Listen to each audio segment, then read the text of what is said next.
नमस्कार दोस्तों, आप सभी का इस द भारत पाइपलाइन चैनल पे बहुत बहुत स्वागत है। ये चैनल एक न्यूज़ चैनल टाइप का होगा जिस पे लोकल, अंतर्राष्ट्रीय, राष्ट्रीय सभी मुद्दों पे चर्चा की जाएगी और आप तक सत्य और निष्पक्ष सूचना जितनी हो सके वो पहुंचाई जाएगी। ये मेरा पहला वीडियो है और कोई गलती हो फैक्चुअल तो माफ़ कीजिएगा। शायद पहले आपने कहीं मुझे देख रखा होगा किसी अन्य प्लेटफॉर्म पे, लेकिन नहीं देखा तो इस पर देख लीजिए। वैसे मैं by profession government senior teacher हूँ और जैसलमेर में ड्यूटी है, राजस्थान में। स्कूल टाइम के बाद जितना भी टाइम मिलता है उसमें मैं ये कार्य करने की कोशिश करूँगा। और अभी मैं अकेला हूँ, वन मैन आर्मी। आने वाले टाइम में टीम वर्क काम करेगी तो और बेटर काम हो पाएगा यदि आपका प्यार और सपोर्ट बना रहा तो। पिछले 2-3 दिनों से मैं एक मुद्दा देख रहा था कि बालेन साहब नेपाल के प्रधानमंत्री बने हैं, शायद आपने भी सुना होगा। और उसके बारे में मतलब 2-3 दिन से मैं इन्फॉर्मेशन इकट्ठी कर रहा हूँ, एनालिसिस कर रहा हूँ कि मुझे इस पर एक वीडियो बनाना चाहिए। मुझे बहुत इंस्पायर लगे। हम जैसे देखते हैं कि गांव में सरपंच का चुनाव होता है ना, तो भी हम सोचते हैं कि बड़े से बड़ा या बुजुर्ग व्यक्ति को सरपंच बनाया जाए या उसे चुना जाए लेकिन प्रधानमंत्री बने ये 35 साल की उम्र में बालेन शाह, यानी बालेंद्र शाह नेपाल के। और वो भी जैन जी के आंदोलन होने के बाद एक सही दिशा में आंदोलन लेके जाना। उसी के साथ साथ बांग्लादेश में भी ऐसा हुआ था, लेकिन वो सफल नहीं हुआ आंदोलन। तो यानी कि सरकार हटाने में तो सफल हुआ, लेकिन बनाने में कोई सफलता, उनके कोई योगदान नहीं है जो नेपाल में कर दिखाया। वर्तमान में प्रधानमंत्री बन गया बालेन शाह, राष्ट्रीय स्वतंत्र पार्टी से, आरएसपी से। और वहाँ की सरकार communist party KP Sharma Oli की सरकार थी, उनको उखाड़ फेंका और जनता काफ़ी टाइम से देख रही है। दोस्तों, मैं अभी नया हूँ इस क्षेत्र में, इतनी एडिटिंग नहीं आती नहीं एडिटिंग। और शायद जो मैं नाम ले रहा हूँ उसको स्क्रीन पे दिखाने की साथ साथ कोशिश करूँगा। और जो आने वाले टाइम में जो भी वीडियो आएंगे और बेटर होते जाएंगे। हम फील्ड में भी आएंगे और चुनाव को और लोकल इश्यूज़ को आप तक लाने की कोशिश करेंगे, यानी मैं अकेला भी। तो ये मैंने मतलब 10-12 पेजों में एक पहले इन्फॉर्मेशन इकट्ठी की, उनके बारे में एनालिसिस किया। उसके बाद एक पेज में थोड़ी समराइज़ किया है और उसको आपके सामने लाने की कोशिश करूँगा। और अभी रात के लगभग 12 बज रही है और रूम में गर्मी भी बहुत है, लेकिन क्या करें, आवाज़ सही आए इसलिए कूलर और पंखा चला नहीं सकते। 3 पार्टों बांटा, क्यों ये आंदोलन क्यों हुआ और सरकार क्यों बदली और क्या हुआ, कैसे प्रोसेस का परिणाम क्या है। देखिए दोस्तों कि हमारा देश आज़ाद 1947 में भारत, और उसके साथ लोकतंत्र आ गया था, यानी कि गणराज्य की स्थापना संविधान लागू होने के साथ साथ ही हो गई थी। लेकिन नेपाल एक मतलब चारों से ज़मीन से घिरा हुआ राष्ट्र है। राजशाही यानी राजतंत्र से गणराज्य की तरफ 2008 में बढ़ा पूर्ण रूप से। तो 2008 के बाद 2025 तक आप मतलब 16 साल लगभग मान सकते हो। 16 साल के अंदर अंदर 13 बार नेपाल में सरकार बदली है, एक बार भी अच्छे से कार्यकाल पूरा नहीं किया। कम्युनिस्ट का प्रभाव था, चाइना जैसा कहता था वैसा होता जाता था, है ना, चाइना का प्रभाव में ज़्यादा था। लेकिन इसी समय बालेन शाह की एंट्री होती है, जो एक हिप हॉप सिंगर है नेपाली। और मात्र 4 साल कार्यकाल में मेयर बने पहले शुरुआत में, और मेयर बनने के बाद अभी वर्तमान में नेपाल के प्रधानमंत्री बने। मतलब दिलचस्प कहानी है, सुनने में अच्छा लगेगा, शायद मैं आपको अच्छे से एक्सप्रेस कर पाऊँ, आप समझने की कोशिश कीजिएगा। अभी नया हूँ मैं। तो क्या हुआ दोस्तों कि किसी भी देश में आंदोलन क्यों होता है, समाज में, देश में, गांव में, कहीं भी आंदोलन क्यों होता है। आप सोचो कि सबसे पहला मुख्य कारण होगा करप्शन, यानी कि भ्रष्टाचार। प्रथम दृष्टया में भ्रष्टाचार ही होगा।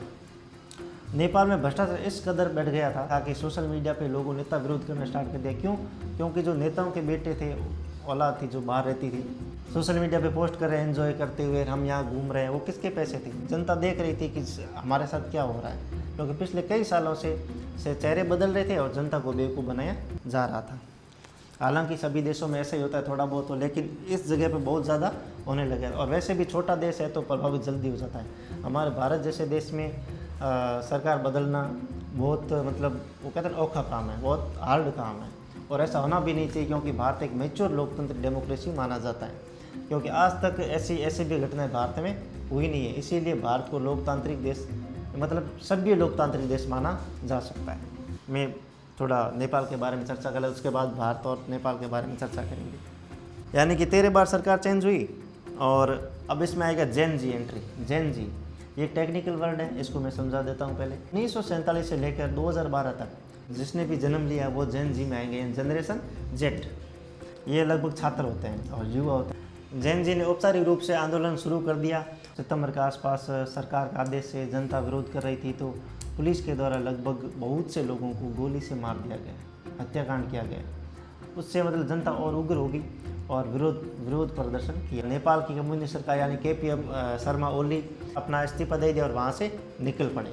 फिर क्या हुआ, और दूर से ये मतलब बालेन शाह दूर से देख रहे थे कि आंदोलन क्या हो रहा है, देश में क्या घटनाएं हो रही थी। वर्तमान इस समय ये क्या थे, काठमांडू के मेयर थे, जो मतलब वो कहते हैं ना फेमस थे, यानी कि बुलडोज़र के लिए, अतिक्रमण हटाने के लिए, विकास के लिए, और अपने जिस क्षेत्र में थे मेयर, उस क्षेत्र में बहुत अच्छे से काम किया। लोग उससे मतलब इंस्पायर हुए, प्रभावित हुए जुनून और जोश से, ये बंदा कुछ ना कुछ कर सकता है।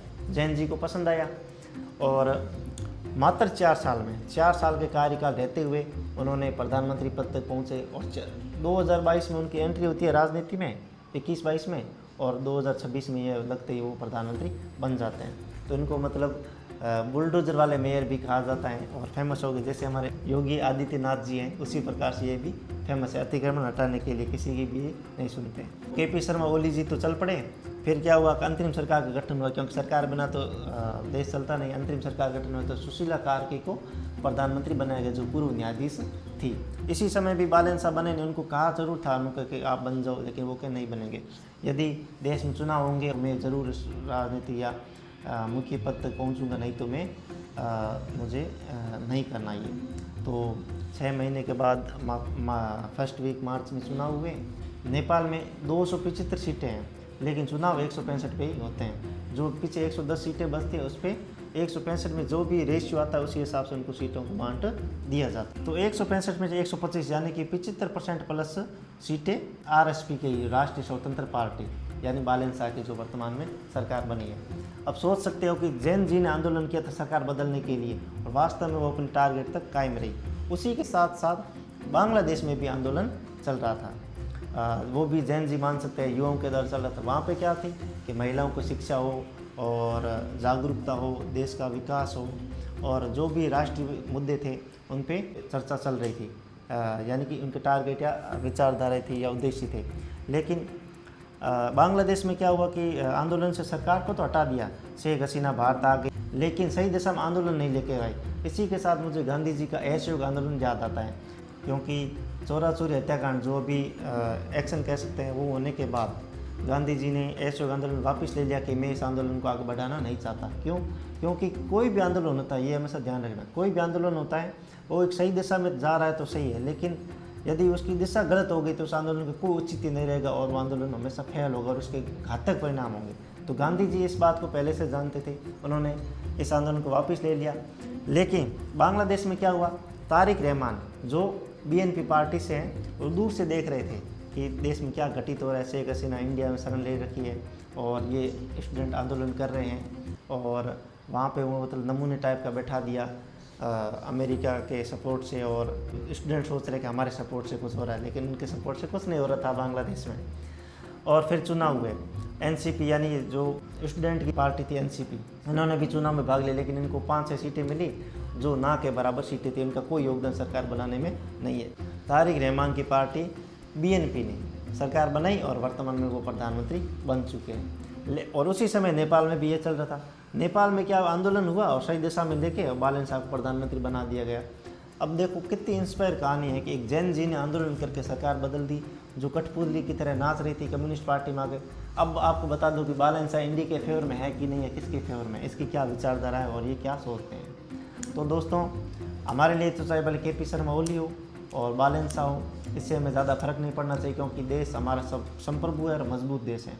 दूसरी बात, बालेन शाह को हम अपने देश के लिए सही मान सकते हैं, राष्ट्रवादी सोच है, नेशनलिज्म है, नेपाल फर्स्ट की नीति अपना रहे हैं।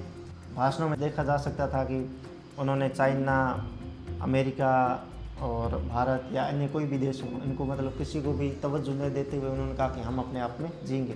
ये तो मतलब आर्थिक रूप से हो गया, उन्होंने धार्मिक रूप से, सांस्कृतिक रूप से, किसी भी आधार पे नेपाल फर्स्ट की नीति अपनाई।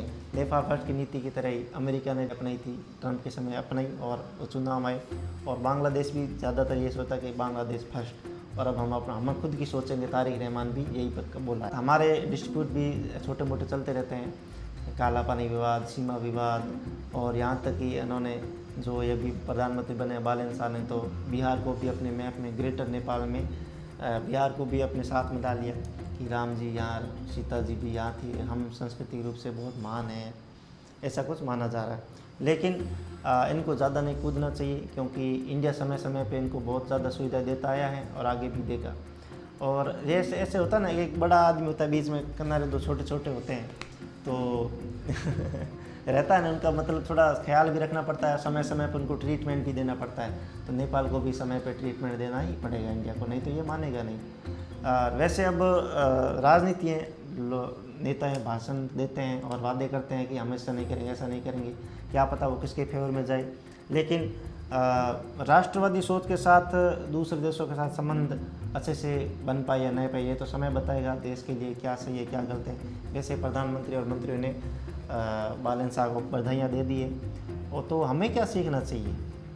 मैं तो फिर वहीं से लाऊंगा कि सरपंच छोटी छोटी इकाई है। सरपंच के चुनाव में भी हम सोचते हैं कि यार बड़े क्या सोचेंगे, बुजुर्ग क्या सोचेंगे। मैं सोचता हूँ कि युवा आना चाहिए, पढ़ा लिखा होना चाहिए, जैन जी के सपोर्ट से होना चाहिए, है ना।